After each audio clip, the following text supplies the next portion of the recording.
ओ दोनों अमर प्रेम, इधर देखो, फोन हो गया क्या? चलो सुनो बच्चों, आज नया चैप्टर शुरू करेंगे जिसका नाम है कॉस्ट। क्या नाम है? प्रोडक्शन के बाद दे रखा है ये। सुनो इधर, प्रोडक्शन में आप लोगों ने पढ़ा, मेरी तरफ देखो। आज अगर ये माल मैं प्रोड्यूस कर रहा हूँ तो इसको बनाने में मैंने आपको पढ़ाया 4 फैक्टर लगते हैं। एक लगता है लैंड, एक लगती है लेबर, एक लगती है कैपिटल और एक एंटरप्रेन्योर। ठीक है, 4 फैक्टर के बिना प्रोडक्शन नहीं हो सकता। Land, labour, capital, entrepreneur. Land, labour, capital, चारों चाहिए। चारों मिलके इसमें सारा अपना फैक्टर ऑफ प्रोडक्शन लगाते हैं और ये चारों फैक्टर ऑफ प्रोडक्शन से हमारा कोई भी माल प्रोड्यूस होता है। अब प्रोड्यूस करते वक्त मैंने आपको 2 लॉ पढ़ाए, एक शॉर्ट रन में, एक लॉन्ग रन में। शॉर्ट रन में पढ़ाया LOVP, law of variable proportion, जहाँ मैंने आपको पढ़ाया पहले टोटल प्रोडक्ट इंक्रीजिंग रेट से बढ़ता है, फिर टोटल प्रोडक्ट डिमिनिशिंग रेट से बढ़ता है, फिर टोटल प्रोडक्ट मैक्सिमम आ जाता है और एक लेवल पे टोटल प्रोडक्ट डिक्लाइन हो जाता है। फिर मैंने आप लोगों को एक लॉ पढ़ाया लॉन्ग रन में, जिसमें मैंने आपको 3 स्टेज पढ़ाई, इंक्रीजिंग रिटर्न, डिमिनिशिंग रिटर्न और कांस्टेंट रिटर्न। जहां मैंने आपको कहा कि इनपुट के चेंज से आउटपुट का चेंज ज़्यादा होता है तो वो इंक्रीजिंग रिटर्न, और आउटपुट का चेंज इनपुट के चेंज के बराबर हो तो कांस्टेंट रिटर्न, और आउटपुट का चेंज कम हो और इनपुट का चेंज ज़्यादा हो तो डिमिनिशिंग रिटर्न। ये मैंने पिछले चैप्टर में पढ़ाया। फिर ये भी पढ़ाया मैंने आपको कि रिटर्न टू स्केल में इंक्रीजिंग रिटर्न और डिक्रीजिंग रिटर्न क्यों होता है। वो होता है इकोनॉमीज ऑफ स्केल के कारण, लेकिन उसके पॉइंट यहाँ पे भी दे रखे हैं, वो बाद में आएंगे बहुत। ये प्रोडक्शन में हमने पढ़ा कि माल बनता कैसे है, और जब माल बनता है तो उसमें कितनी स्टेजेस होती है। कितनी? एक ऐसी स्टेज होगी जहाँ पे आपका आउटपुट तेज़ी से बढ़ेगा, एक ऐसी स्टेज होगी जहाँ पे आपका आउटपुट धीरे धीरे बढ़ेगा, एक ऐसी स्टेज होगी जहाँ पे आपका आउटपुट मैक्सिमम हो जाएगा, बढ़ेगा नहीं, और एक ऐसी स्टेज होगी जिसमें आउटपुट कम हो जाएगा शॉर्ट रन में। किसमें? अब आज आपको पढ़ाता हूँ मैं कि ये आउटपुट बनाने में कितने प्रकार की कॉस्ट लगती है। कितने प्रकार की? मैं हर एक कॉस्ट पढ़ाता जाऊंगा आपको, फिर टिक लगाऊंगा, बराबर से सुनते जाना।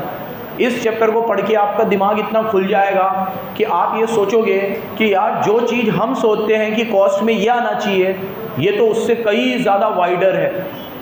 आज हमारी सोच कितनी है? हमारी सोच कितनी है कि रुमाल बनाने में मैंने 2 रुपये लेबर को दिए, बस वो 2 रुपये कॉस्ट है, 3 रुपये का मैंने मटेरियल खरीदा, 3 रुपये कॉस्ट है, 5 रुपये, 1-2 रुपये एक्स्ट्रा लग गए, 7 रुपये, 3 रुपये मेरा प्रॉफिट, 10 रुपये में रुमाल बेच दो। तो आज हमारी ये जो सोच है कि जो पैसा लग रहा है वही कॉस्ट में आएगा, वो सोच चेंज होगी। अब कैसे होगी देखते जाना एक एक करके। टाइप्स ऑफ कॉस्ट पढ़ाऊंगा मैं। पहले क्या पढ़ाऊंगा? पहले आती है अकाउंटिंग और इकोनॉमिक कॉस्ट। पहले कौन सी आती है? ठीक है, इसमें कुछ कुछ बोलता जाऊंगा और लिखते भी जाना। अकाउंटिंग कॉस्ट में सिर्फ एक्सप्लिसिट कॉस्ट आती है, और इकोनॉमिक कॉस्ट में explicit cost plus implicit cost आती है। अकाउंटिंग कॉस्ट का कंसेप्ट ये कहता है, लिख लो तुम लोग,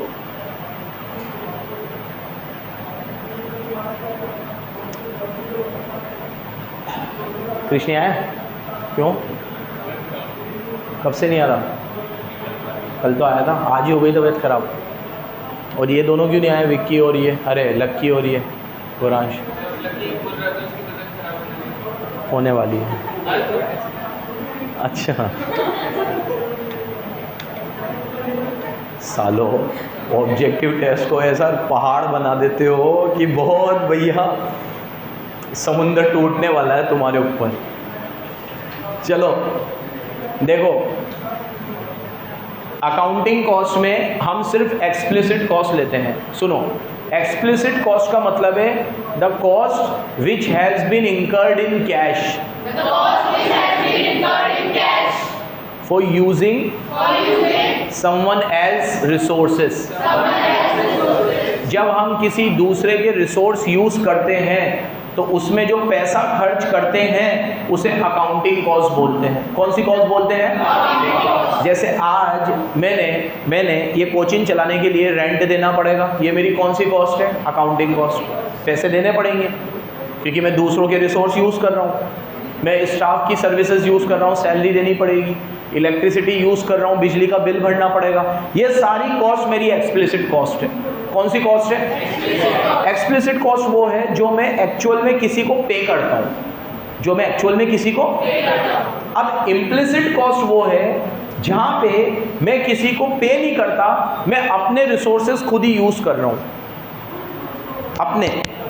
तो मैं अगर अपने रिसोर्स यूज़ करूँगा, सुन लो बराबर, अगर मैं अपने रिसोर्स यूज़ करूँगा तो किसी को पे ही नहीं करना। लेकिन किसी को पे नहीं करना तो उसे कॉस्ट ही क्यों मानना, पे तो कर नहीं रहा। तो भैया इकोनॉमिक कॉस्ट का कंसेप्ट ये कहता है कि आप किसी को पे करो या मत करो, आपने वो सर्विस अगर खुद भी यूज़ करी है तो आप उसे भी कॉस्ट मानो। ये बहुत वाइडर कंसेप्ट है, कान खोल के मेरी बात सुनना, पेन रख देना। हम लोग क्या करते हैं कि जिसको पैसे दिए वही कॉस्ट है। आज इस कोचिंग में मैं या मुर्शा सर, अब्दुल्ली सर सुबह से शाम पढ़ा रहे हैं, तो हम भी तो एम्प्लॉय हुए हैं, हम ऑनर थोड़ी है। हम ऑनर होते कि हमारी निगरानी में सारा काम हो रहा है, चलो बस टीचर आ रहा है, पढ़ा के जा रहा है, फीस दे रहा है, हम अपना प्रॉफिट उठा रहे हैं। बट हम लेबर भी हैं। ऐसे ही आपकी दुकान में आपके पिताजी हैं, वो लेबर भी है, ओनर भी है, वो दुकान खोलते हैं, सुबह से शाम मेहनत करते हैं। तो उनके यहाँ अगर 4 लोग सैलरी उठा रहे हैं तो आपके पिताजी की भी सैलरी बनती है, क्योंकि वो भी तो काम कर रहे हैं। लेकिन वो अपने बिजनेस में सैलरी नहीं उठाते, क्योंकि मानते मेरा ही बिजनेस है, मैं क्या सैलरी लूँगा। यही हम गलती कर जाते हैं। यहाँ पे हम इम्प्लिसिट कॉस्ट को इग्नोर कर देते हैं। अकाउंट्स ये मानता है कि जो आउटसाइडर को पे कर रहे हैं वही कॉस्ट है, और इकोनॉमिक्स ये मानता है कि जो आउटसाइडर को पे कर रहे हैं वो भी कॉस्ट है, और जो हम अपनी सर्विसेज खुद यूज कर रहे हैं अपने बिजनेस में वो भी क्या है, भले हम उसके लिए किसी को पे।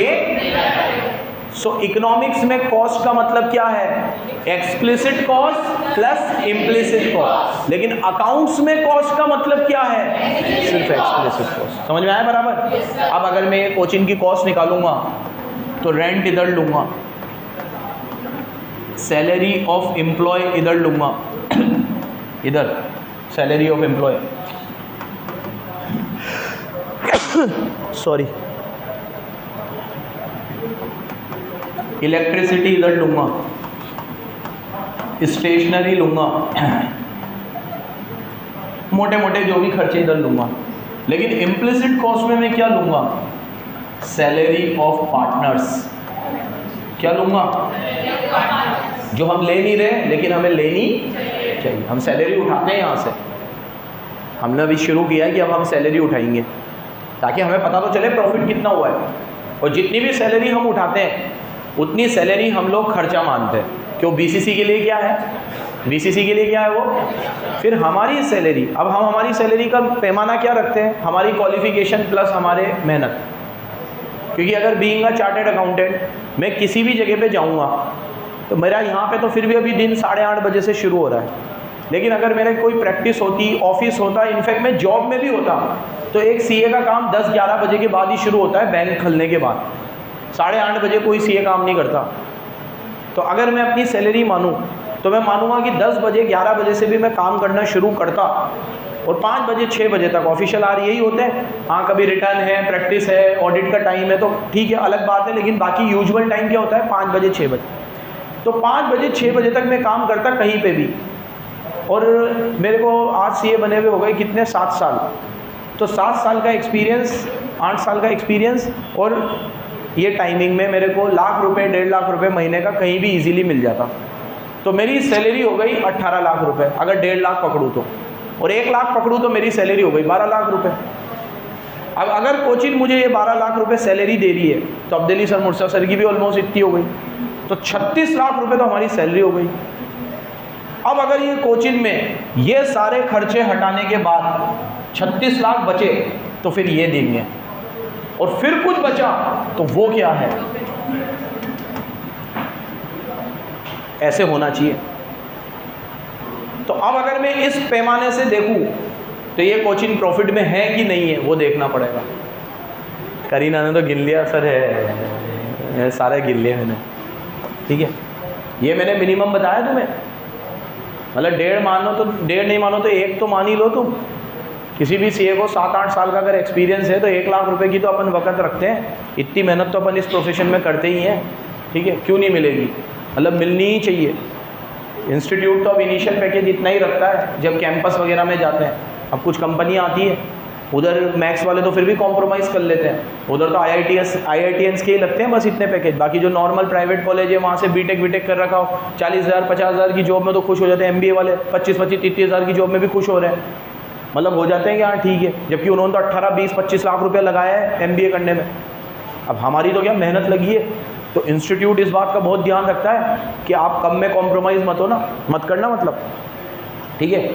अब यहाँ पे कोटा में अगर इंडस्ट्री नहीं है, बड़ी कंपनियां नहीं है, तो बाहर तो है, जहाँ है वहाँ जाओ, लेकिन कॉम्प्रोमाइज़ क्यों करना, ठीक है। अब कुछ लोग होते हैं कि यार 4-5 लाख के पैकेज में भी ज्वाइन कर लेते 6 लाख में, ठीक है, तो गलत है। तो अभी मेरे साथ कुछ एक CA थे, वो टीचिंग में थे, उन्होंने टीचिंग छोड़ दी, उसके बाद वो किसी बैंक में लगे तो उनका इनिशियल पैकेज ही 12 लाख था बैंक में, जबकि वो तो बैंक का एक्सपीरियंस भी नहीं था, लेकिन CA थे।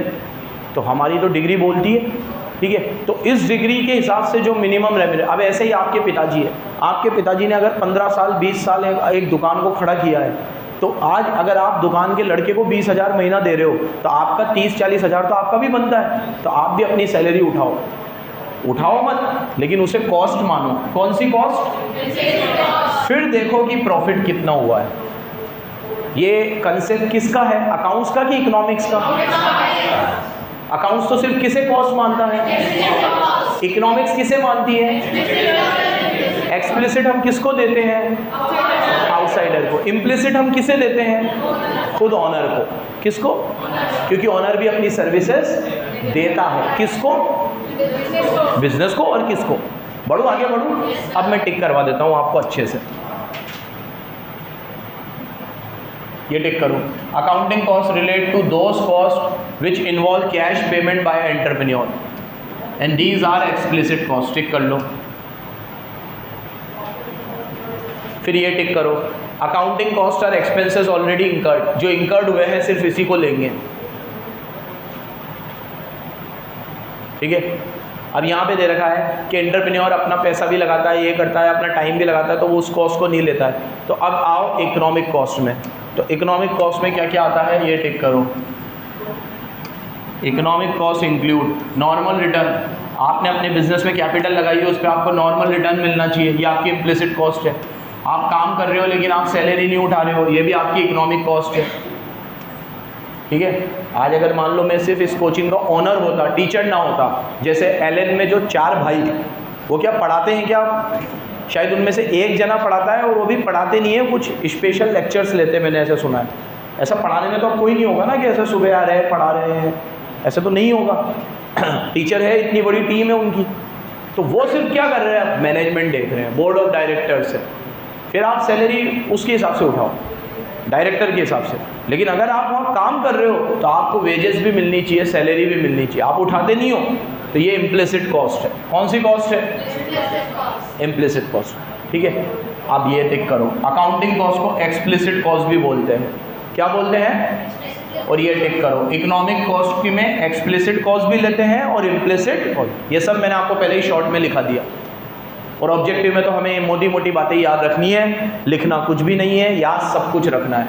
बराबर सुनते जाना, कंसेप्ट इधर उधर मत कर देना। बोलो एक बार और बोलो, अकाउंटिंग में कौन सी कॉस्ट आती है?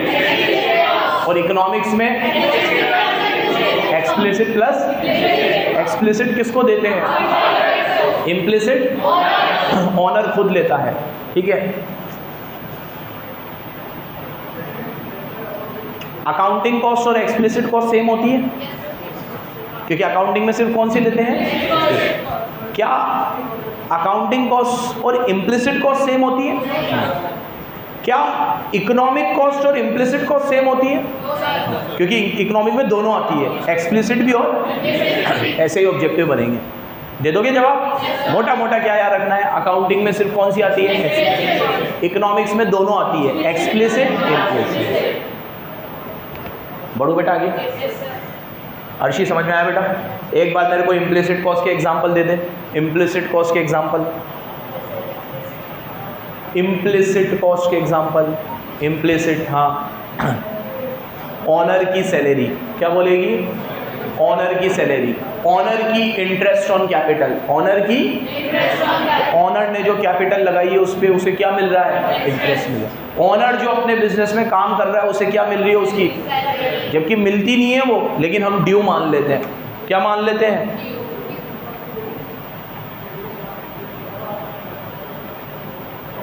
अब हम लोग इकोनॉमिक कॉस्ट में कई बार नॉर्मल प्रॉफिट भी लेते हैं। क्या लेते हैं? नॉर्मल प्रॉफिट को भी हम इम्प्लिसिट कॉस्ट ही मानते हैं। क्या मानते हैं? नॉर्मल प्रॉफिट क्या होता है? ये वो प्रॉफिट है जो एंटरप्रेन्योर कमाएगा ही कमाएगा, ठीक है, नहीं तो वो अपना बिजनेस छोड़ के चला जाएगा। Minimum profit. A minimum profit which entrepreneur must earn so that he can retain himself in the business, otherwise he would leave the business है। जैसे अभी मेरी बात सुनो, आपने एक होटल खोला, बहुत बढ़िया लग्जरी होटल खोला, सामने देखो, वो लग्जरी होटल खोलने में आपको 1 करोड़ रुपया लग गया। कितना लग गया? अब 1 करोड़ रुपए की आप FD कराते, FD, और घर पे बैठ जाते हैं, तो बैंक वाला FD पे 8% दे रहा है आपको, 8%। कितना दे रहा है? तो 1 करोड़ का 8%, 8 लाख रुपए होता है। कितना होता है? तो उस बिजनेस से आप नॉर्मल प्रॉफिट कितना मानोगे? अब अगर मान लो मैं वो 1 करोड़ रुपए लगा दिए उसमें, अब साल भर में होटल में कोई आया नहीं, लग्जरी होटल था, कोटा में इतने महंगे होटलों में कोई जाता नहीं है मान लो, तो मेरी सेल बहुत कम हुई। मेरी पूरे साल भर में सेल ही 20 लाख रुपए की हुई। कितनी हुई? उस होटल का पहला साल था, लग्जरी था, बड़े बड़े कमरे, इतना इलेक्ट्रिसिटी, फर्नीचर इतना लेविश, सब कुछ इतना बढ़िया, शेफ़ मैंने बाहर से बुलाए हुए थे, एक एक शेफ़ की मेरी सैलरी लाखों में थी। तो 20 लाख की मेरी सेल हुई और साल भर में मेरा खर्चा ही 18 लाख का हो गया। तो मेरा प्रॉफिट कितना बचा? जबकि ये 1 करोड़ रुपए अगर मैं उस लग्जरी होटल में नहीं लगाता और नॉर्मली किसी बैंक में FD करा लेता तो मुझे 8 लाख तो मिलते ही मिलते। तो क्या मैं ऐसा कहूँ कि मैं होटल से नॉर्मल प्रॉफिट कमा रहा हूँ? हाँ, या नॉर्मल प्रॉफिट से ज़्यादा कमा रहा हूँ, या नॉर्मल प्रॉफिट से कम कमा रहा हूँ? कम कमा रहा हूँ, क्योंकि मेरा नॉर्मल प्रॉफिट ही कितना है? 8 lakh. And what I am earning? तो बोलो मेरे साथ, normal profit is the minimum profit which entrepreneur must earn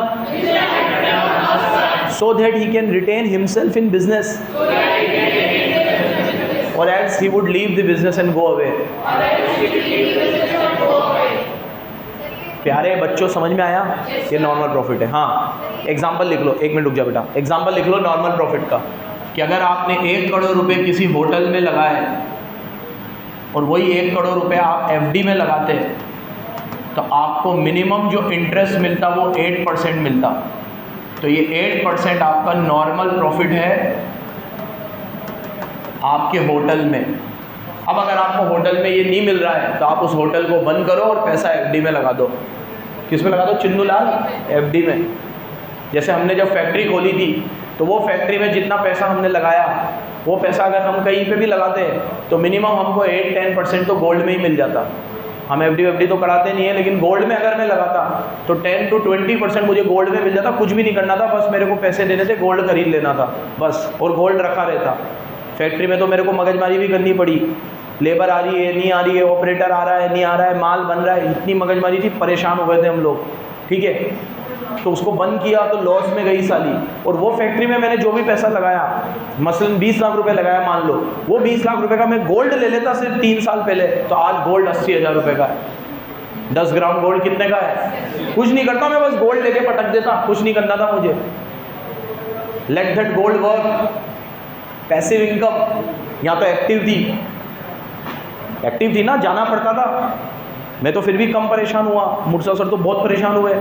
ठीक है, तो जाना आना मतलब सुकून चैन ख़त्म हो गया था जब तक वो चली, क्योंकि समझ ही नहीं पड़ती थी। 1 तारीख 5 तारीख आके खड़ी हो जाती थी, सैलरी देनी है सबको। हमारा इलेक्ट्रिसिटी का बिल 1.25 लाख रुपए का आता था। मैंने ज़िंदगी में आज तक इतना इलेक्ट्रिसिटी देखा नहीं है, बिल देखता था 1.25 लाख रुपए। मैंने इतनी भी बिजली आती है क्या कभी? ठीक है, क्योंकि पूरे दिन भर मशीनें चलती थी, हैवी मशीनें थी, सब कुछ था। लेकिन अभी तो वहाँ मैक्स वाले सर आते हैं, वो चला रहे हैं, अभी 2 या 3 फैक्ट्री है, ठीक है। उसमें से एक फैक्ट्री वो वही चलाते हैं जो हमने शुरू करी थी HDP पाइप की, ठीक है, हमसे तो नहीं चली। उन्होंने कहा सर मैंने जब फैक्ट्री शुरू करी तो मैंने टीचिंग छोड़ दी फिर बिल्कुल। अभी वो तुम्हें पढ़ाने आते हैं ना सिर्फ, इसके बाद कहीं नहीं जाते वो, एक उधर जाते हैं जहाँ से वो मैक्स पढ़ा के आते हैं 8 से 9, 9 से 10 तुम्हें, बस उसके बाद फुल टाइम उनका फैक्ट्री है। तो उसने कहा कि सर आप यहीं लैग कर गए, अगर आपको इस इंडस्ट्री में आना था तो आपको इस इंडस्ट्री से ब्रेक लेना पड़ता। आप दोनों चीज़ एक साथ नहीं चला सकते, 2 नाव पे सवार नहीं रह सकते, क्योंकि factory itself is a big venture. ये दुकान चलाने जैसा थोड़ी है, 2 लड़के बिठा दिए, कस्टमर आता रहेगा, सेल होती रहेगी, CCTV कैमरा लगा दो, इतना आसान थोड़ी है। इसमें तो हर ऑपरेशंस आपको देखने पड़ते हैं, हर चीज़ आपको देखनी पड़ती है। रॉ मटेरियल कहाँ से आएगा, कौन से प्रोसेस से कौन सा पाइप बन रहा है, क्या हो रहा है क्या नहीं हो रहा। आप जब तक ये डीप में नहीं जाओगे तब तक आप चला ही नहीं सकते। तो मेरे को सही लगा सर की बात बिल्कुल, कि अगर हम फुल टाइम उधर चलाते तो चल जाती, ठीक है। जैसे हम फुल टाइम इधर दे रहे हैं तो ये चल रही है, टाइम देना पड़ता है आपको। तो आपको बिना टाइम के भी जो पैसा मिल जाता वो नॉर्मल प्रॉफिट है, और आपको वो अपने बिजनेस से मिलना ही चाहिए, नहीं तो you would leave the business है। अब मैं 1 करोड़ रुपए फैक्ट्री में लगाऊं और उससे मुझे 8% भी नहीं मिल रहा, तो मैं वो 1 करोड़ रुपए किस में लगा दूं, FD में। इसे बोलते हैं नॉर्मल। और नॉर्मल प्रॉफिट भी इम्प्लिसिट कॉस्ट में आता है। किस में आता है, याद रखना एक एक चीज। और एक लास्ट बार बोल देता हूँ, अकाउंटिंग कॉस्ट में क्या आएगी, एक्सप्लिसिट, और इकोनॉमिक में क्या आएगी, एक्सप्लिसिट प्लस, और इम्प्लिसिट में नॉर्मल प्रॉफिट भी आएगा। क्या आएगा, नॉर्मल प्रॉफिट। वो प्रॉफिट है जो मिनिमम प्रॉफिट है, जो आपको मिलना ही, नहीं तो आप बिजनेस छोड़ के। उत्कर्ष कोई डाउट है बच्चे, यहाँ से कोई कुछ पूछ रहा था? हाँ बेटा।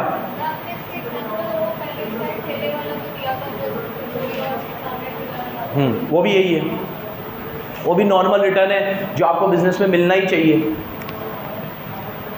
मैंने ये दिया था कि जैसे वो उसका कोई नाम नहीं है ठेले वाले का, फिर भी वो इतना तो कमा ही रहा है ठेले से भी। तो आप इतनी बड़ी जोधपुर लेके बैठे हो तो आपको इतना तो कमाना ही चाहिए, वो नॉर्मल प्रॉफिट है।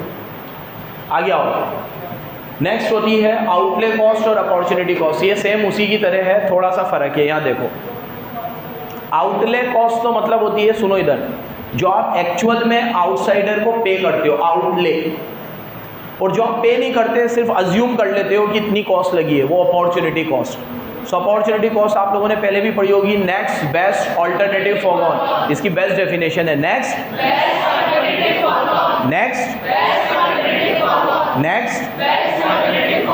आपने एक काम को करने के लिए अपनी दूसरी जो सबसे अच्छी अपॉर्चुनिटी फॉरगो कर दी, उसे बोलते हैं अपॉर्चुनिटी कॉस्ट। क्या बोलते हैं उसे?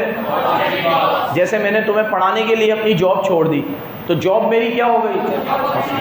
Opportunity cost. तुम्हें पढ़ाने के लिए मैंने जॉब छोड़ दी। मैं सोच रहा था कि भैया अगर मैं पढ़ाऊंगा नहीं तो मैं जॉब में जाऊंगा, तो जॉब से मेरे को जो सैलरी मिलती वो मेरी अपॉर्चुनिटी कॉस्ट है। उसे मैं इस बिज़नेस में भी कॉस्ट मानूंगा। कि अभी क्या बोला मैंने, कि अगर मुझे जॉब से 12 लाख रुपए मिलते तो इस कोचिंग से भी मुझे वो मिलने ही चाहिए। अगर नहीं मिल रहा है तो मैं अपनी अपॉर्चुनिटी कॉस्ट रिकवर नहीं कर पा रहा हूँ, फिर तो मुझे वही। तो अपॉर्चुनिटी कॉस्ट एक तरीके से नॉर्मल प्रॉफिट भी हो गया, कि इतना तो आपको अपने बिजनेस से मिलना ही, नहीं तो आप छोड़ के चले जाओ। तो अब फ़र्क क्या है, सुनो। फ़र्क ये है, आउटले कॉस्ट में आप एक्चुअल पेमेंट करते हो, अपॉर्चुनिटी कॉस्ट में आप किसी को पे नहीं करते, ड्यू मान लेते हो कि इतना तो मुझे मिलना ही। कि अगर ये लिया है तो उसकी जगह ये लेता तो उसमें ये फ़ायदा होता, ये फ़ायदा गया इसको लेने की वजह से, तो ये मेरी अपॉर्चुनिटी कॉस्ट। क्या है मेरी? जैसे आप अभी कोई सी मूवी लगी हुई है, अभी कौन सी मूवी लगी हुई है? जिगरा। और याशी तुझे याद होगा ना बेटा, तू तो PhD करके बैठी है सारी मूवीज़ में। मान लो एक और कोई सी लगी हुई हो,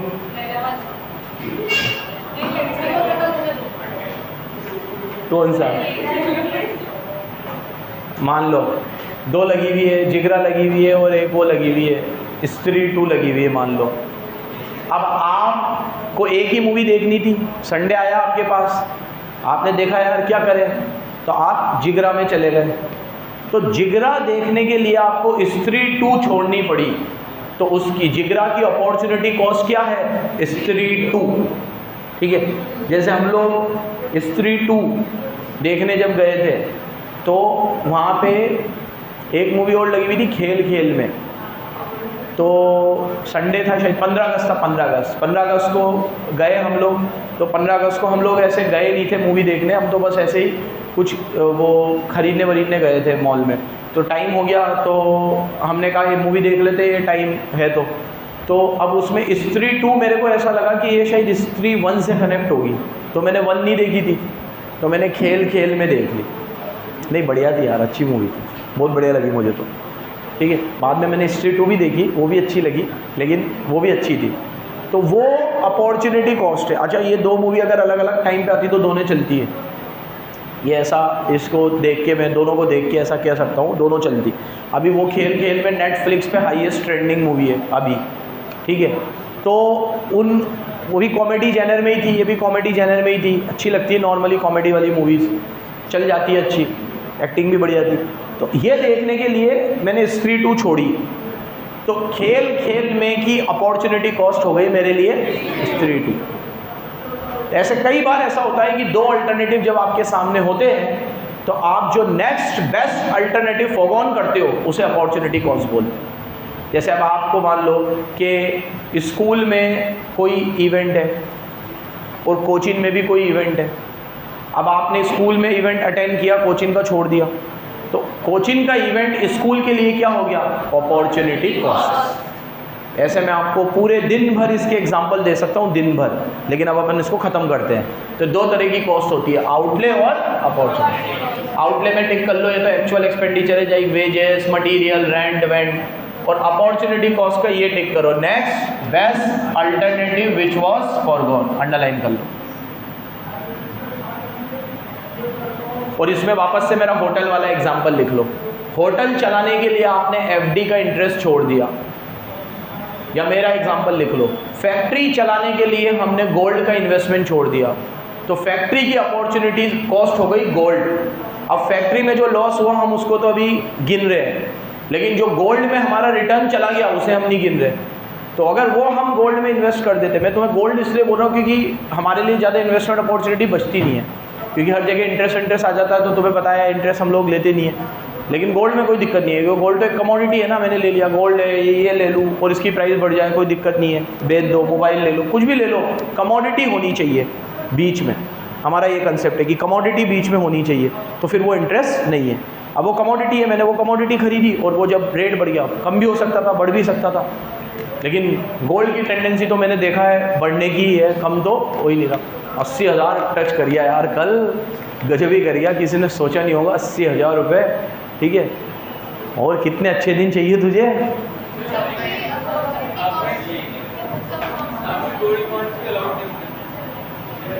गोल्ड ही अलाउड है ना, बॉन्ड क्यों ले? इंटरेस्ट होता है ना, तो गोल्ड ही ले लो ना, सीधे डायरेक्ट रिटर्न। हाँ, कर सकते हो, करना चाहो तो, लेकिन कोई करता नहीं है।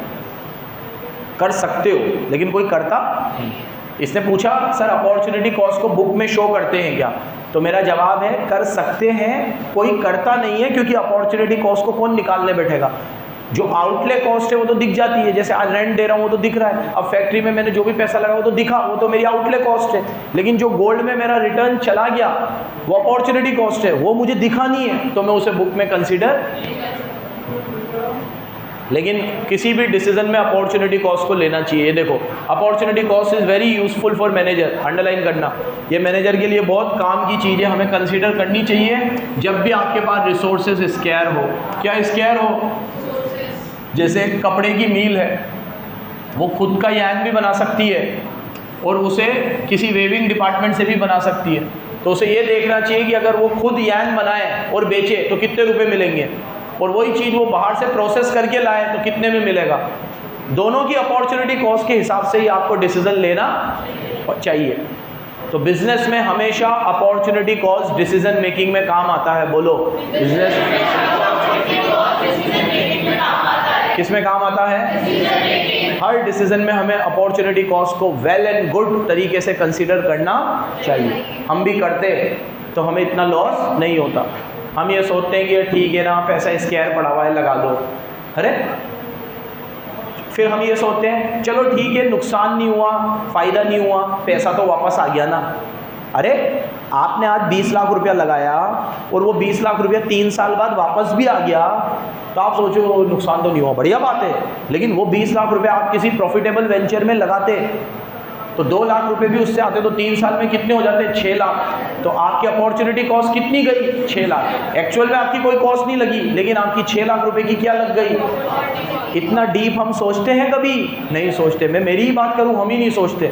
लेकिन इकोनॉमिक्स कहता है कि हमें सोचना, और इसी इकोनॉमिक्स से एक सब्जेक्ट निकलता है फाइनेंशियल मैनेजमेंट, जो अगले साल पढ़ोगे आप, जो पूरा इकोनॉमिक्स की तरह ही है, एक तरीके से इकोनॉमिक्स की ब्रांच है, जो हमें इसी तरीके से हर डिसीजन को डीप वे में लेना सिखाता है। ठीक है, जब हम फाइनेंस पढ़ते हैं तो हमें फाइनेंस में घुसना पड़ता है।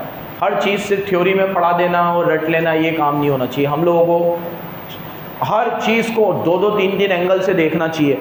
हमारा डिसीजन मेकिंग, हमारा सोचने का तरीका बिल्कुल वैसा होना चाहिए कि अगर मैं इस जगह पैसा लगा रहा हूँ, अगर वो पैसा मैं इधर भी लगाता, इधर भी लगाता, तो क्या पैसा मुझे इधर से मिल सकता था जो मुझे इधर से नहीं मिल रहा है, तो वो मेरी अपॉर्चुनिटी कॉस्ट है। मुझे उस अपॉर्चुनिटी कॉस्ट को भी कंसीडर, इनफैक्ट मैं तो कहता हूँ आप बिजनेस में नहीं, अपनी हर डिसीजन मेकिंग में, जैसे आज अगर मान लो आप जयपुर में जॉब कर रहे हो और आपका 12 लाख का पैकेज है, और मुंबई से आपको ऑफर आया और मुंबई वाले ने कहा आपको 18 लाख देंगे, तो आप चले गए। लेकिन आप अपॉर्चुनिटी कॉस्ट भी देखो, आपने सिर्फ 12 लाख और 18 लाख देखा, क्या जयपुर में रहने का, खाना का, पीने का खर्चा मुंबई के बराबर है? ठीक है, मुंबई की लाइफ और जयपुर की लाइफ बराबर है? बिल्कुल नहीं है। ठीक है, और मेरा ये मानना है कि जो 6 लाख रुपए आपने बचाए हैं वो वैसे ही आपके वहाँ ख़त्म हो जाना है, क्योंकि वहाँ खाना तो सस्ता है लेकिन रहना बहुत, मुंबई में।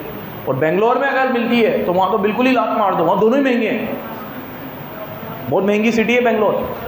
ऊपर से बेंगलोर ट्रैफिक के भी बहुत इश्यूज़ है, ट्रांसपोर्ट सिस्टम भी बहुत बेकार है वहाँ का। ठीक है, एक बार हम लोग 10 बजे निकले बेंगलोर से, एक ट्रेन पकड़नी थी हमें 1 बजे, तो हमें किसी ने बोल दिया आप 10 बजे निकल जाना। हमने कहा पागल हो गया, 3 घंटे पहले वहाँ स्टेशन में क्या करेंगे? तो बोला स्टेशन पहुँचो तो सही, स्टेशन में क्या करेंगे, ये तो बात की बात है। अब दिल्ली सर की शादी की बात बता रहा हूँ, शादी में से आ रहे थे हम लोग, शादी तो हो गई थी, अब हम आ रहे थे, तो अब हमने क्या वहाँ पे एक कैब ले रखी थी, तो हमें वो कैब देनी थी, तो उसने हमें कहा कि भाई आप 9 बजे निकल जाओ, आपको कैब भी देनी है। हमने कहा अरे यार इतनी भी जल्दी नहीं, 1 बजे की ट्रेन है, 9 ही बजे निकल जाओ। हम 10 निकलेंगे, कैब देते हुए आ जाएंगे। अब हम 10 निकल गए, कैब देने में हमें 12:45 हो गई, पागल हो गए हम। ट्रैफिक, गाड़ी चले ही नहीं, मतलब ऐसा लगे कि अगर पैदल निकलते घर से तो भी पहुंच जाते। गाड़ी मतलब ये मान लो क्लच पे से पाँव ही नहीं उठाए, पाँव की बैंड बज गई, पूरी गाड़ी क्लच से चली है, पूरी गाड़ी रेंगती है, वहाँ गाड़ी रेंगती है ऐसे इरिटेट हो जाओगे आप। मतलब मैंने बेंगलोर से गंदा ट्रैफिक अपनी ज़िंदगी में नहीं देखा, वहाँ वो पहला और आखिरी बार था मैं बेंगलोर की। उसके बाद कभी घूमने भी, अभी पहुँच गए हम लोग 12:45 बजे, गाड़ी दे दी, हमने कहा आप स्टेशन पहुँचना है। हम जो भागे हैं, इतना भागते हुए, वो जो हमने ट्रेन पकड़ी है ना, मतलब ज़िंदगी में कभी नहीं भूल सकते कि कैसे हमने वो ट्रेन पकड़ी। अब अगर आपको बेंगलोर में कोई अपॉर्चुनिटी मिल रही है जॉब की, तो आपको ये सारे फैक्टर देखने चाहिए, ये सब अपॉर्चुनिटी कॉस्ट है आपकी। और आपको जयपुर में मिल रही है, कोटा में मिल रही है, तो आपको ये सारे फैक्टर कंसीडर करने चाहिए। अभी आप आर्टिकलशिप करने जाओगे इंटर के बाद, तो उसमें भी आपको यही देखना है। अब अपन ये देखते हैं कि बेंगलोर में इतना काम है या इसमें इतना स्टाइपेंड है, और यहाँ पे जयपुर में कम है, तो भाई जयपुर में स्टाइपेंड कम है लेकिन जो वहाँ की कॉस्ट ऑफ लिविंग है वो बहुत हाई है, और यहाँ की कॉस्ट ऑफ लिविंग बहुत कम है।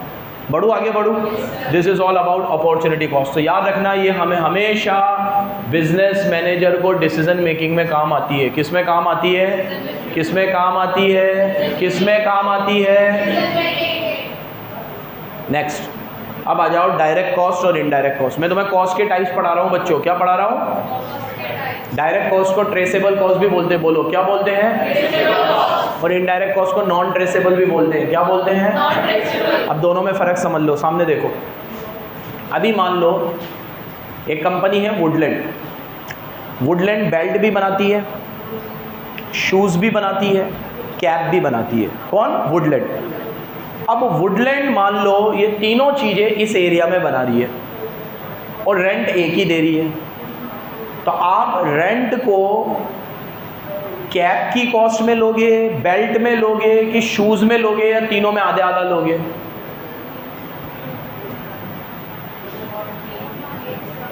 अब अगर मान लो तीनों में शूज़ में एरिया ज़्यादा लगता है बेल्ट और कैप में कम लगता है। फिर जैसे अगर मान लो 5000 स्क्वायर फीट की जगह है तो 2500 स्क्वायर फीट में सिर्फ शूज़ बन रहा है, 1000 स्क्वायर फीट में कैप बन रहा है और 1500 स्क्वायर फीट में बेल्ट बन रहा है।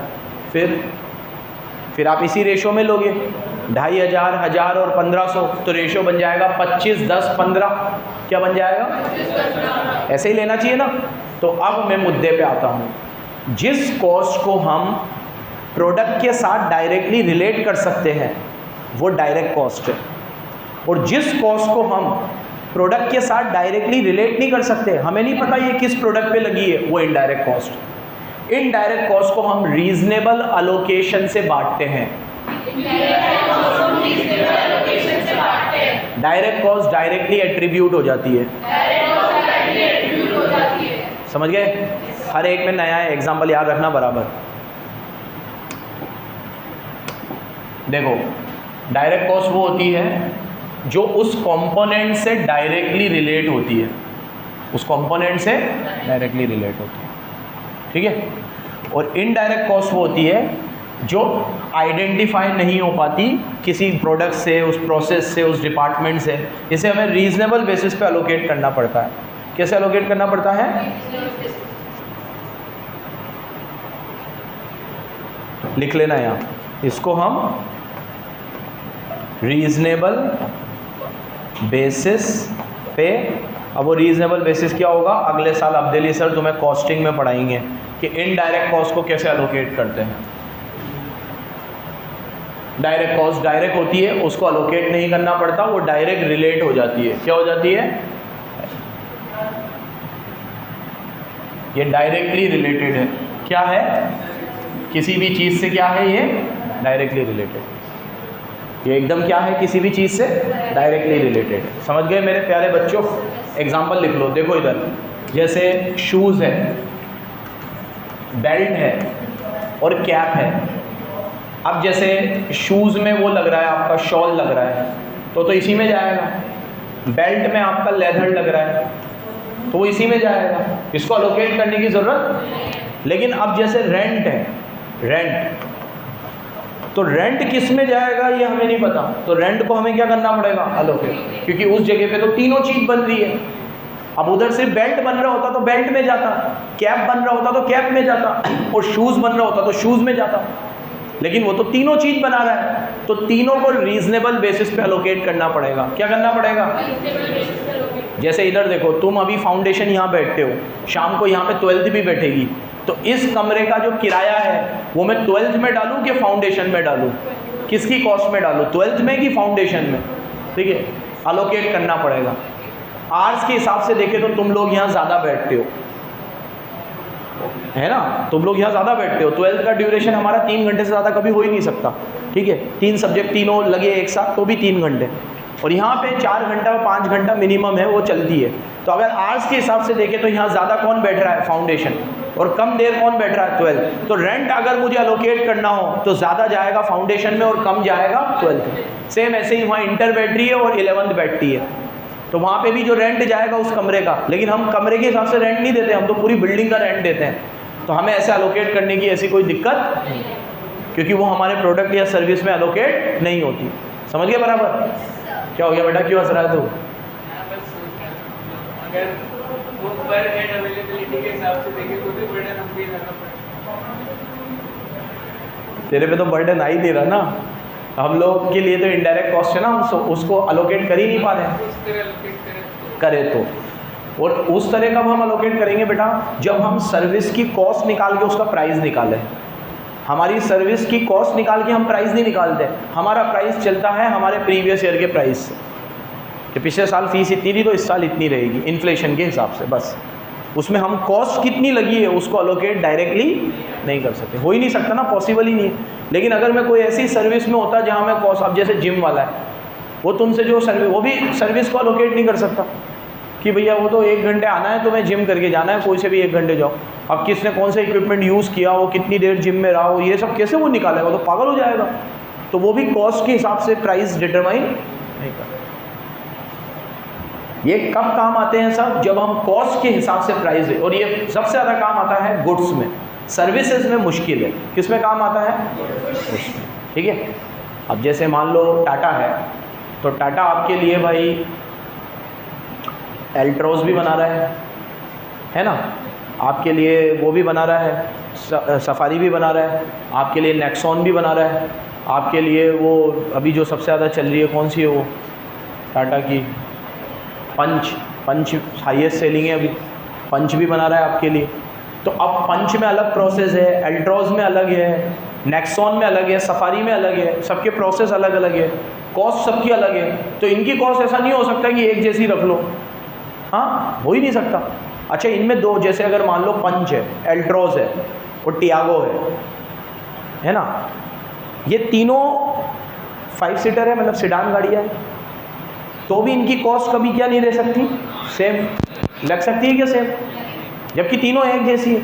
अब चलो भैया वो थोड़ी नेक्सॉन थोड़ी बड़ी हो गई, सफारी थोड़ी बड़ी हो गई, उससे बड़ी हो गई मतलब, लेकिन फिर भी इनके प्रोसेस सबके क्या है, अलग अलग।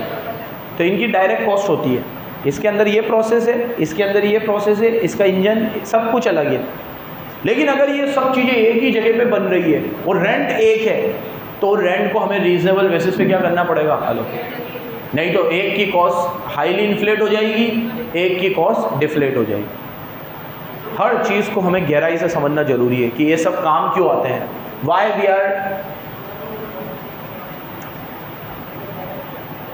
We want to allocate between direct cost and indirect cost, क्यों हमें इसको अलोकेट करना पड़ता है। अरे छोड़ो ना, डायरेक्ट होगी इनडायरेक्ट हो, कॉस्ट तो कॉस्ट है, नहीं कॉस्ट तो कॉस्ट नहीं है, डायरेक्ट कॉस्ट तो हमें पता चल रहा है उसी प्रोडक्ट में लगेगी, इनडायरेक्ट कॉस्ट तो सब में लग रही है, तो आपको उसे रीजनेबल बेसिस पे ये याद रखोगे आप।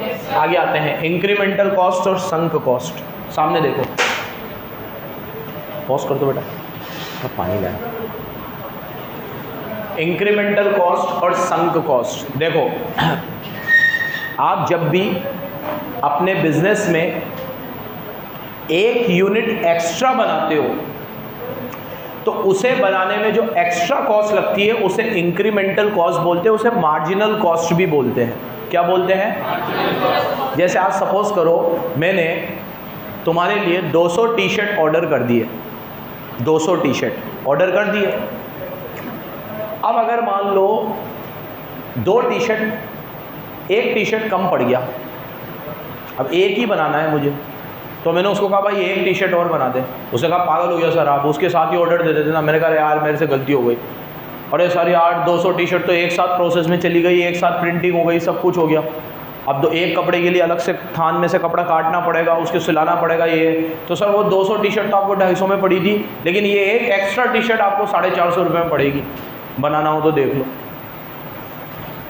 अब मैंने देखा यार ये तो एक में 450 लग रहे हैं, तो अगर मेरे को 450 रुपये उससे आ रहे होंगे तो मैं बनाऊंगा, नहीं तो नहीं बनाऊंगा। तो इंक्रीमेंटल कॉस्ट डिसीजन मेकिंग में ज़रूरी है ये भी, क्योंकि ये आपको बताती है कि एक एक्स्ट्रा यूनिट बनाने से आपको क्या कॉस्ट लगेगी। या आज सपोज करो एक कचौरी की दुकान है, उसे 2000 कचौरियाँ तल के बेच दी। अब एक आदमी आ गया, भाई साहब एक कचौरी, कहेगा यार खत्म हो गई, तो वो बोलेगा यार ये तेल भी गर्म ही है, अभी मसाला भी उधर पड़ा है, एक आध निकाल दो यार, ठीक है। तो बोला आप ज़्यादा ले लो, एक डाइटिंग पे एक ही चाहिए। तो बोला तेरे लिए एक के लिए फिर पूरा मसाला बनाऊं और तलूं, और कभी एक कचौरी तलते हुए देखिए क्या तुमने वो बड़ी वाली कढ़ाई में, गैस लगेगी, सब कुछ लगेगा। बोला नहीं एक ही चाहिए मुझे तो अब उसके लिए हम क्या करेंगे, अगर एक कचौरी हम तलते हैं तो हमारी कॉस्ट आ जाएगी मान लो 20 रुपये, तो हम कहेंगे एक कचौरी तेरे को हम 25 रुपये में देंगे, लेनी हो तो। अरे यार ये तो 10 रुपये की आती है, तो देख ले यार 10 रुपये में जहाँ दी वहाँ ले ले, क्योंकि मेरी तो इसकी कॉस्टिंग ही कितनी लग रही है 20 रुपये, और मैं तेरे लिए अलग से कढ़ाई वढ़ाई जला के मेहनत करूँगा, तो मुझे एक कचौरी पे 5 रुपये मिलेंगे, तो मैं मेहनत करूँ, नहीं तो नहीं करूँगा। तो इंक्रीमेंटल कॉस्ट मतलब क्या है? Cost of making one additional unit of output. Cost, एक बार और बोल दो,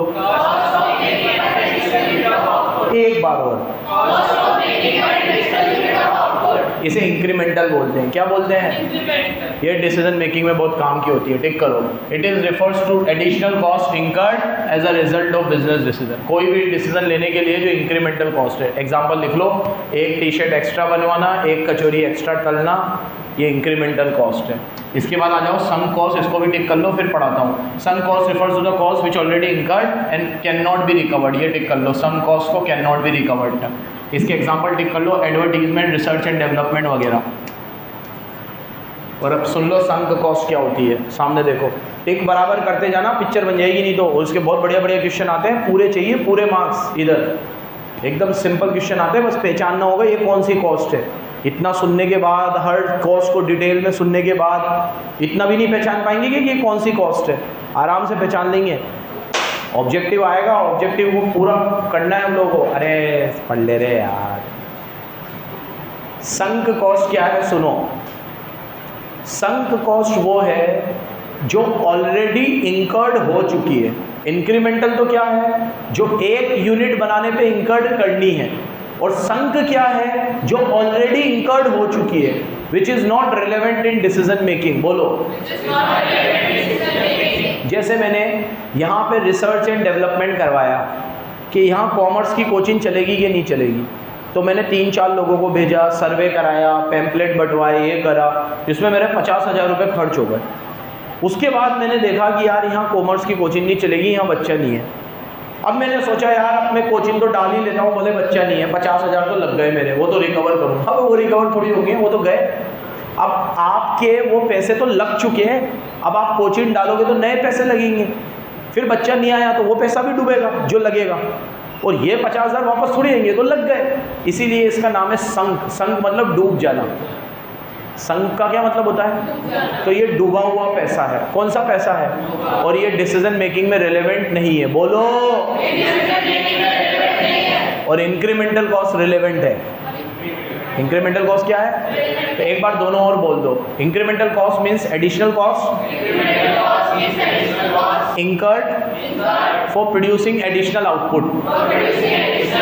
Sunk cost is the cost which has already been incurred and it is not relevant in decision making. एकदम अच्छे से समझ में आ रहा है? ये पैसा लग चुका है, डिसीजन मेकिंग में काम नहीं आएगा। 2-3 और है, पढ़ा पढ़ू के खत्म करूँ, फिर यहाँ से कल शुरू कर दूंगा। हाँ, ये टाइप्स ऑफ कॉस्ट में ही चल रहा है। आ जाओ जल्दी से, हिस्टोरिकल कॉस्ट और रिप्लेसमेंट कॉस्ट। जल्दी बोल, जल्दी एकदम। बहुत फ़र्क है। इनडायरेक्ट तो अब लग रहा है पैसा, उसे हमें प्रोसेस में अलोकेट करना है। संक कॉस्ट लग चुकी है। जैसे बहुत सारे लोगों ने कोविड की वैक्सीन बनाने के लिए रिसर्च एंड डेवलपमेंट पे खर्च किया, लेकिन वैक्सीन बनाई किसने? कोवैक्सीन, कोविशील्ड, है ना, 2-3 कंपनियां ही बनी, और तो रिसर्च तो सब कर रहे थे। फॉर्मूला जिसको मिल गया। अब जिन्होंने भी कोविड में रिसर्च किया और वैक्सीन बनाने में सक्सेसफुल नहीं हुए, तो वो रिसर्च का पैसा संक कॉस्ट है। क्या है वो?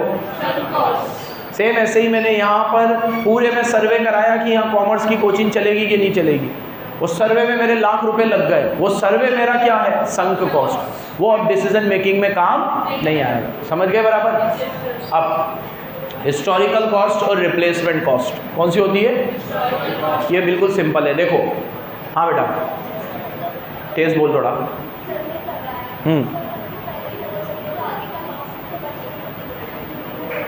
डिसीजन मेकिंग में इसलिए काम नहीं आएगी कि तूने उससे ये सोच लिया ना कि अब तुझे कोचिंग खोलनी है या नहीं खोलनी है, तो तू उसको डिसीजन लेने के लिए ये मत सोच कि लाख रुपए लग गए हैं तो मैं कोचिंग खोलूं या ना खोलूं, क्योंकि वो तो लग गए, वो वापस नहीं आएंगे। अब तू खोल या मत खोल। तो तू किस वे में बात कर रही है? तू बिल्कुल सही बोली कि उससे मुझे ये तो पता चला ना कि मुझे कोचिंग खोलनी चाहिए कि नहीं खोलनी चाहिए। वो डिसीजन का पता इससे चला, लेकिन ये कॉस्ट अब फर्दर डिसीजन में काम नहीं आएगी। अगर तूने खोली और ये सोच के खोली कि 1 लाख रुपए लगे हैं तो खोल लूँ, तो ये गलत है, क्योंकि वो तो लग गए। और तूने ये सोची है कि 1 लाख रुपए लग गए हैं, खोल लूँ, आगे आने वाले पैसों से 1 लाख रुपए रिकवर कर लूँगा, तो वो तो लग चुके हैं। हो सकता है वो रिकवर हो सकता है, उसको सोचो मत अब कि वो लग गए हैं। उससे जो आउटकम आया है उसे सोचो। तो तू आउटकम की बात कर रही है। आउटकम क्या आया कि यहाँ कॉमर्स की कोचिंग नहीं खोलनी चाहिए। वो आउटकम को सोचो, लेकिन उस 1 लाख रुपए को मत सोचो, वो संक कॉस्ट है, वो डूब गई। समझ गई? आउटकम को तो ध्यान में रखना है हमें। नेक्स्ट, हिस्टोरिकल कॉस्ट और रिप्लेसमेंट कॉस्ट क्या होती है? सामने देखो। मैंने ये एसी खरीदा आज 70,000 रुपये में, ये इसकी हिस्टोरिकल कॉस्ट है। क्या अगले साल में इस एसी को बेचूं तो 70,000 आ जाएंगे? जितने आएंगे वो उसे रिप्लेसमेंट कॉस्ट बोलते हैं। तो historical cost means the cost at which asset has been acquired, and replacement cost is the cost at which such asset would be replaced in nearby future। ठीक है, करो टिक करो। It refers to the cost incurred जो acquisition के time पे दे दिया, machine, building, AC वैसी खरीदा, ठीक है। और रिप्लेसमेंट कॉस्ट क्या है? Expenditure that has to be incurred for replacing an old asset. अगर आज मैं पुराना एसेट बेच के नया ले लूँ तो रिप्लेस करने में जो जैसे पुराना एसी हटा के नया लगा लूँ तो पुराना वाला उस रेट पे नहीं बिकेगा जितने पे खरीदा है, वो कम में बिकेगा, और नए वाले में कुछ एक्स्ट्रा पैसे और देने पड़ेंगे, तो वो रिप्लेसमेंट कॉस्ट है मेरी। वो कौन सी कॉस्ट है? आगे आते हैं प्राइवेट एंड सोशल, और फिर लास्ट जिस पे चैप्टर है फिक्स्ड और वेरिएबल। बस खत्म कर देंगे, जल्दी से सुनो। प्राइवेट एंड सोशल, मेरी तरफ देखो। जब भी आप कोई माल बनाते हो, अच्छा ये सारी कॉस्ट हो जाए तो एक इंपॉर्टेंट बात बतानी है, याद दिलाना मुझे अगर मैं भूल जाऊँ तो। एक इंपॉर्टेंट बात, प्राइवेट कॉस्ट वो कॉस्ट है जो आप इंकर्ड करते हो और उसका बेनिफिट भी आपको ही मिलता है, तो आप इंकर्ड कर रहे हो। सोशल कॉस्ट वो है जो इंकर्ड आप करते हो और उसका बर्डन सोसाइटी पे आ जाता है और उससे सोसाइटी को कोई बेनिफिट भी नहीं मिलता। जैसे आज मैं पढ़ा रहा हूँ तो ये माइक मैंने ख़रीदा, ये मेरी प्राइवेट कॉस्ट है, ये मेरी प्राइवेट कॉस्ट है, और मेरे को इससे बेनिफिट भी मिल रहा है, तुम पढ़ रहे हो।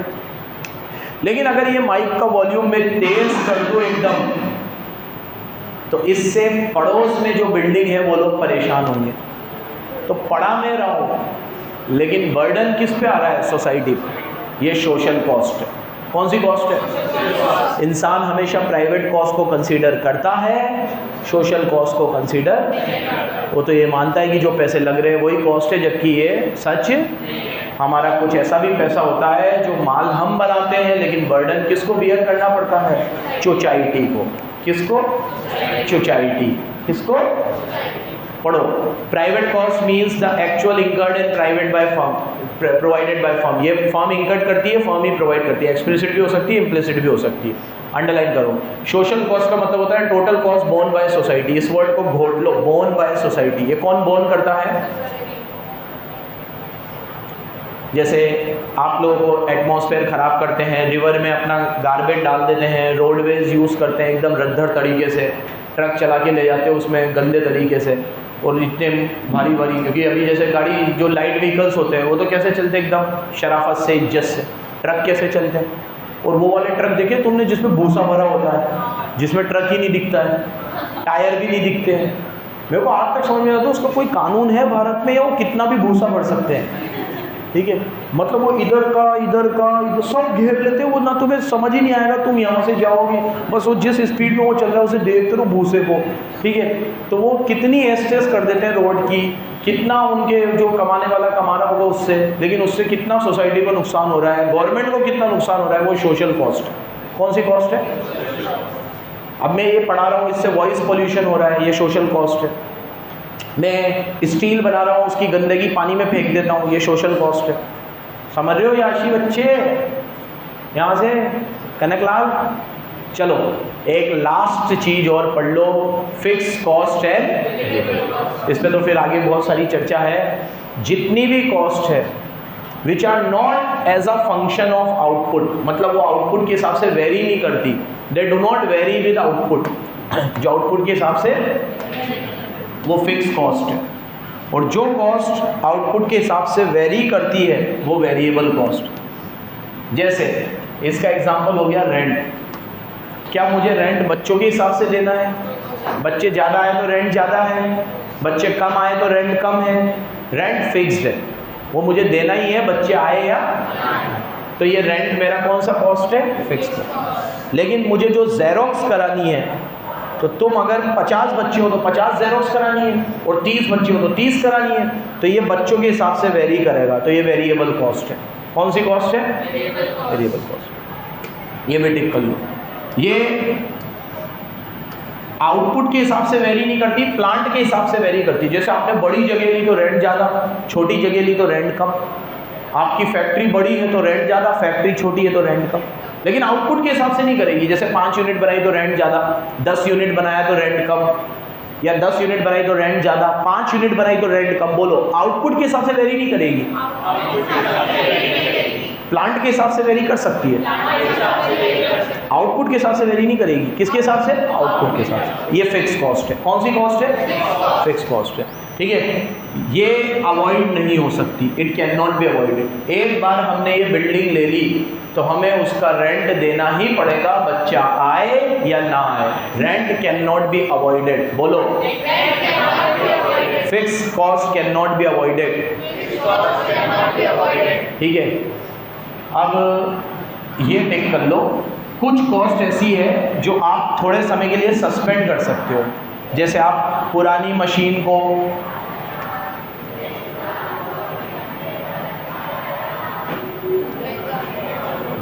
बर्थडे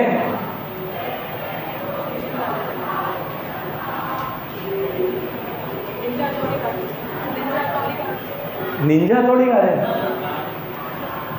चलो, तो बच्चों आप लोगों को ये कॉस्ट क्या होती है? आउटपुट के हिसाब से वेरी नहीं करती है। कौन सी cost? Fix cost. Fix cost output के हिसाब से वेरी। हालांकि कुछ फिक्स कॉस्ट को आप कम कर सकते हो और कुछ ज़्यादा कर सकते हो। जैसे कई बार कुछ स्टोर को आप बंद करते हो तो और ज़्यादा कॉस्ट लग जाती है, उसे शट डाउन कॉस्ट बोलते हैं। क्या बोलते हैं? जैसे आज अगर मान लो मैं कुछ समय के लिए ये कोचिंग बंद कर रहा हूँ या फिर मैं इस कोचिंग को शिफ्ट कर रहा हूँ, तो सारे बिल्डिंग के इक्विपमेंट जो भी है उसे मैं यहाँ से कहीं और लेके जा रहा हूँ, तो वो मुझे एक्स्ट्रा कॉस्ट भी लगेगी, वो शट डाउन कॉस्ट। अब मैं रिनोवेशन करा रहा हूँ तो कुछ समय के लिए मैंने कोचिंग वहाँ शिफ्ट कर दी और यहाँ रिनोवेशन चल रहा है, तो वो तो कॉस्ट लगेगी रिनोवेशन की, लेकिन कुछ समय के लिए मुझे कोचिंग वहाँ चलानी पड़ी तो ये भी मेरी कॉस्ट लगेगी। ये कुछ समय के लिए शट डाउन कॉस्ट। अब इसकी बात आगे आएगी, अभी शट डाउन को क्या करना है क्या नहीं करना वो अभी देखेंगे अपन लोग। अब लास्ट वेरिएबल कॉस्ट क्या होती है? जो आउटपुट के हिसाब से क्या करती है बच्चों? वेरी करती है। जो आउटपुट के हिसाब से क्या करती है? Very directly with output. या आउटपुट के हिसाब से क्या करती है? वेरी करती है। यहाँ से कल पढ़ाऊँगा आपको। ठीक है, धन्यवाद।